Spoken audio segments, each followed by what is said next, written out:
Ferrari.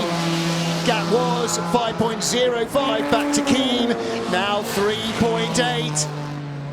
So he's taken another 1.2 seconds out of the second place battle on this lap, and I'm not sure I've ever seen a Lister so alive as that one is right now.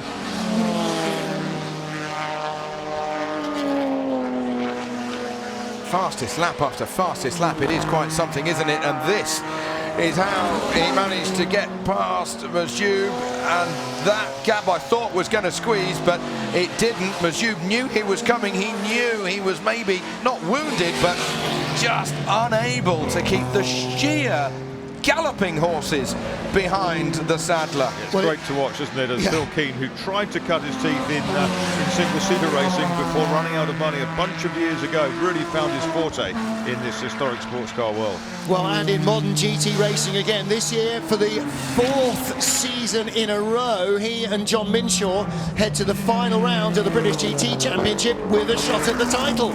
They've only just lost the championship lead they've held or shared from the very first day. After the Lamborghini, here he comes. And Keane 1:24.66. That's 2 seconds quicker than anyone in front of him. This is absolutely, again with Olivier Hart, the same deal. You know, you've got a driver now who's outperforming the